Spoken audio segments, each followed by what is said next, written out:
My D family welcome. ఏంటి మళ్ళీ ఏదో పని మీద వంటగదిలోకి వచ్చేసింది అనుకుంటున్నారా? నిజమే, మీ అందరికి ఎవరికి తెలియని టిప్పు స్నాక్ ఐటమ్ ఈరోజు ఇద్దాం అనుకుంటున్నాను. ఏదో ప్యాకెట్ వేసుకొచ్చిందే అక్క అనుకుంటున్నారా? ఇదేంటంటే ప్రతి ఇంట్లో చిన్నపిల్లలు ఉంటారు. సో మదర్స్ కానీ అమ్మమ్మ వాళ్ళకి కానీ ఖచ్చితంగా తెలిసే ఉంటుంది. ఇదైతే బాలామృతం 2.5 కేజీలు దాకా ఉంటుంది. ఈ ప్యాకెట్ వచ్చేసి చూసారు కదా, ఫుల్గా ఉంది ప్యాకెట్ అయితే. మా సిద్ధుకి అయితే నేను ఎప్పటి నుంచో ఇస్తున్నారు.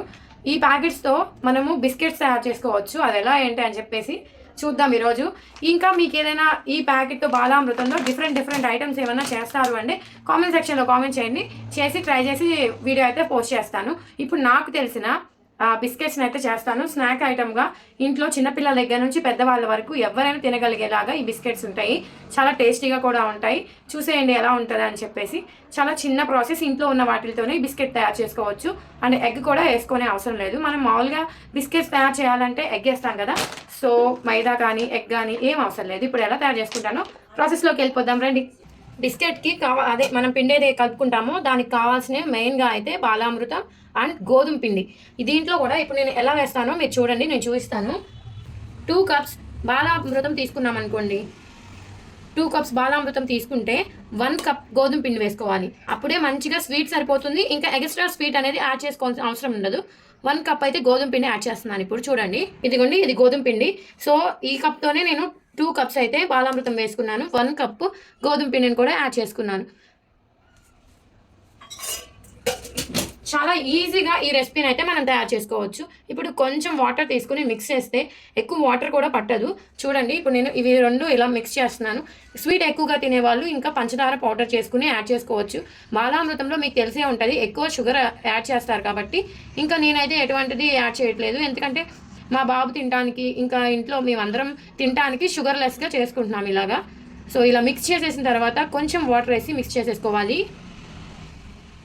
చాలా ఈజీ, పెద్ద టైం కూడా పట్టదు ఈ ప్రాసెస్ని చేసుకోవడానికి. ఎటువంటి మనం ఏమి యాడ్ చేసుకోవాల్సిన లేదు. ఈ 2 ఇంగ్రీడియంట్స్తోనే మనం పిండి అనేది కూడా మిక్స్ చేసుకోవచ్చు. ఇలా కొంచెం వాటర్ అనేది యాడ్ చేసుకోండి. ఇలా బాగా మిక్స్ చేసుకోండి. మిక్స్ చేసుకుని కొంచెం సేపు కలుపుకున్న తర్వాత కొంచెం సేపు పక్కన పెట్టుకుంటే పిండి అనేది నానుతుంది కదా, బిస్కెట్స్ అనేవి కదా బేక్ అవుతున్నట్టు అవుతాయి, బేక్ అయినట్టుగా. చూడండి, నేను ఇలా మంచిగా కలిపేసుకుంటున్నాను. చూసారు కదా, ఇలా ఉండలాగా చేసేసుకోవాలి. మనం చపాతీ పిండి ఎలా కలుపుకుంటామో అలా మంచిగా కలిపేసుకుని ఒక 5 మినిట్స్ కానీ 10 మినిట్స్ కానీ పక్కన పెట్టేసేయండి. ఈలోపు గ్యాస్ స్టవ్ మీద ఆయిల్ పెట్టేసుకోండి. ఇది చక్కగా నానుతుంది, పిండి కూడా మన ఆయిల్ కూడా కాగుతుంది. నేను ఇది అయితే పక్కన పెట్టేస్తున్నాను. ఇలా పెట్టేసి ఆ పిండి నానేలోపు చక్కగా గ్యాస్ స్టవ్ ఆన్ చేసి ఆయిల్ అయితే పొయ్యి మీద పెట్టే మీద హీట్ అయ్యేటట్టు చూసుకోండి. కొంచెం హీట్ అయింది అనుకునేలోపు ఈ ఏవైతే పిండి ఉంటుంది కదా చక్కగా నానిపోయి ఉంటుంది. సో దీన్ని నానిపోయిన దాన్ని మంచిగా చపాతీలాగా చేసుకుందాం.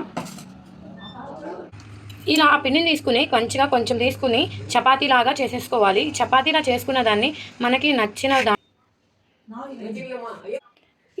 నచ్చిన షేప్లో కట్ చేసుకోవచ్చు. బిస్కెట్ ఏ షేప్ కావాలంటే ఆ షేప్. ఇంకా గ్లాసెస్ ఉంటుంది కదా, గ్లాసెస్ అయితే కట్ చేసుకోవచ్చు. అప్పుడు రౌండ్గా వస్తుంది. ఇలా ముక్కలుగా చేసుకోవాలన్నా వేసుకోవచ్చు. ఇక్కడైతే మనం ఆయిల్ కాగపెట్టాం కదా, దీంట్లో 1 by 1 వేసుకుందాం. ఆయిల్ కాగితే ఊరికే అలా పైకి లేసి వస్తాయి. ఇలా మంచిగా కుక్ అయిపోతాయి. చూడండి, అసలు నిజంగా ఎలాంటి వాళ్ళైనా తినేస్తారు, అంత టేస్టీగా ఉంటాయి. షుగర్ కావాలనుకునే వాళ్ళు ఇంకా ఎక్స్ట్రా షుగర్ అయితే యాడ్ చేసుకోవచ్చు. ఇలా మంచిగా గోల్డెన్ బ్రౌన్ కలర్ వచ్చేదాకా ఫ్రై చేసుకోవాలి 2 పక్కల. ఇది మొత్తం వచ్చేసిన తర్వాత ఎలా ఉంటుందో చూద్దాం. Wait and see. మన బిస్కెట్స్ అయితే రెడీ అయిపోయాయి. చూడండి, వేడిగా ఉన్నాయి.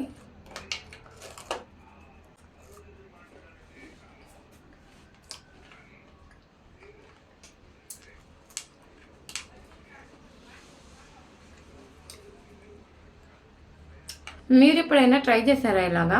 ట్రై చేస్తుంటే కామెంట్ సెక్షన్లో కామెంట్ చేయండి. నచ్చితే కనుక లైక్ చేయండి. యూస్ఫుల్గా అనిపించిందా లేదో కూడా చెప్పండి. ఇంకా ఈ బాలామృతంలో ఎలాంటి రెసిపీస్ చేసుకోవచ్చు కూడా కామెంట్ సెక్షన్లో కామెంట్ చేయండి. Okay, bye.